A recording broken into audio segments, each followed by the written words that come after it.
मुसलमान किसी से डरता नहीं है। देश की जनता खूब समझदार है और सब कुछ समझती है। नहीं, मुसलमान कतई तौर पर सिवाय अल्लाह के किसी से खौफजदा नहीं होता है, किसी से डरता नहीं है। कि हिंदू राष्ट्र के बनने से कोई किसी को परेशानी नहीं होगी और डरने की भी जरूरत नहीं है। इस सिलसिले से जो इस दुनिया में जितने भी लोग हैं, सभी लोग आपस में खूनी रिश्ते के भाई हैं। बाबा रामदेव जो विश्व में योग गुरु के नाम से चर्चित हैं, उनका जो बयान आया है कि भारत में रहने वाले सभी लोगों का डीएनए एक ही है, और उन्होंने ये भी कहा कि हिंदू राष्ट्र के बनने से किसी को डरने की जरूरत नहीं है।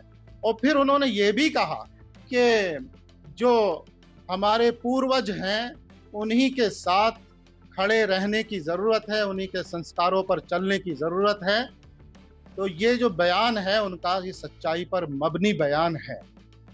ये बात मोहतरम मोहन भागवत साहब भी बहुत पहले से कहते आए हैं, और अब हाल ही में अफगानिस्तान के कृषि मंत्री ने भी भारत में आकर के यही बात कही है, और उन्होंने बताया कि भारत में आकर उन्हें बड़ा अच्छा महसूस हो रहा है, और उन्होंने ये कहा कि हमारा भी डीएनए भारतीय है।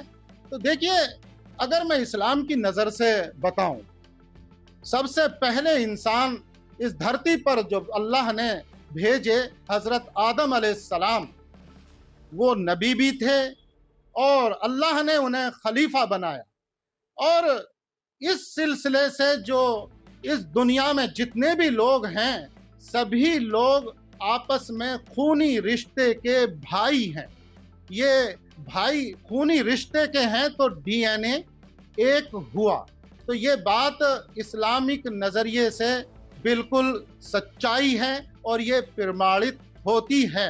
अब सवाल ये है कि पूर्वजों के साथ खड़े होने का ये भी एक सच्चाई है और खड़ा होना भी चाहिए, लेकिन बीच में कुछ लोग ऐसे आए कि वो अपने पूर्वजों के जो संस्कार हैं उनसे हट करके वो हट धर्मी पर अपने षड्यंत्र और अपने लालच को पूरा करने के लिए उन्होंने समाज में षड्यंत्र किया, विभाजन किया और कमजोरों के अधिकार छीन करके और वो ताकतवर बने और वो उन्होंने सत्ताएं हासिल की, उन्होंने इक़्तिदार हासिल किए और वो हजारों हजारों करोड़ के लोग बन गए, संपत्तियां इकट्ठी कर करके। तो ये जो नफरत का और कट्टरता की वजह बनी, ये धर्म नहीं बना, बल्कि ये हट धर्मी बनी, जो अपने पूर्वजों के संस्कारों से हट करके उन्होंने ये अमल किया। तो हम तो मानते हैं कि हिंदू राष्ट्र के बनने से कोई किसी को परेशानी नहीं होगी और डरने की भी जरूरत नहीं है।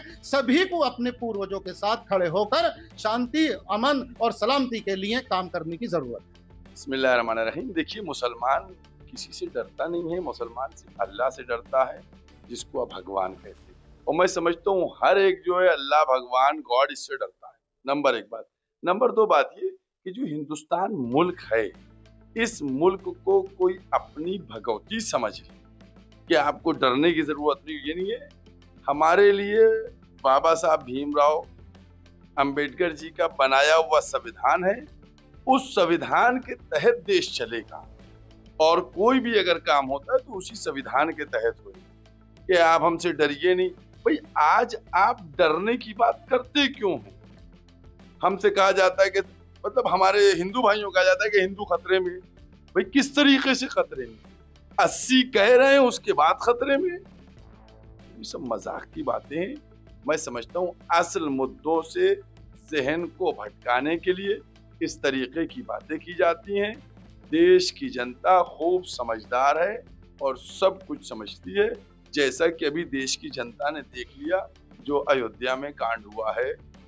जो ट्रस्ट बना था, अब उसी ट्रस्ट पे किसी को ट्रस्ट ही नहीं रहा। इससे ज्यादा और कुछ नहीं कहना। नहीं, मुसलमान कतई तौर पर सिवाय अल्लाह के किसी से खौफजदा नहीं होता है, किसी से डरता नहीं है। और ये हकीकत है कि सबके एंसेस्टर्स एक ही थे और हम सबके ईमान का ये हिस्सा है कि तमाम इंसान हज़रत आदम अलैहिस्सलाम के औलादों में हैं। तो लिहाजा जो मज़हब की बुनियाद पर तफरीक की जाती है इंसानों के दरमियान, उसका हम सब लोग हमेशा से उसकी मुखालफत करते आए हैं। और अगर अपने मुल्क का माहौल बेहतर से बेहतर बनाना है तो उसके सबसे बेहतरीन शक्ल यही है कि सब लोग अपने अपने मज़हब पर अमल करते हुए तमाम दीगर मज़ाहिब की इज़्ज़त और एहतराम करें और इस तरीके के कंट्रोवर्शियल बयानात ना दिए जाएं जिस तरीके के दिए जाते हैं। और जिस पैमाने पर मस्जिदें गिराई जा रही हैं और स्टेट्स में जैसे उत्तराखंड में अभी मदरसा बोर्ड को ख़त्म किया गया, ये सब कार्रवाइयाँ ऐसी हैं जिससे कि कहीं ना कहीं मुसलमानों को काफ़ी तकलीफ़ और परेशानी में मुब्तला होना पड़ रहा है। हम सब आदम की औलाद है और हम सब आदमी हैं। दुनिया में जितने भी लोग बसते हैं सब आदमी हैं और बाबा आदम की औलाद हैं और वो अबुल बशर हैं, यानी तमाम इंसानों के बाप हम बशर हैं। लिहाजा बहुत अच्छी चीज़ है अगर सारे आदम के बेटे जितने आदमी हैं सब एकता के साथ, भाईचारे के साथ, प्यार मोहब्बत के साथ रहें तो मुल्क में नफरतों का माहौल खत्म होगा, दोस्तियां नई जन्म लेंगी। प्रभातखबर.com, विश्वास वही, रफ्तार नहीं।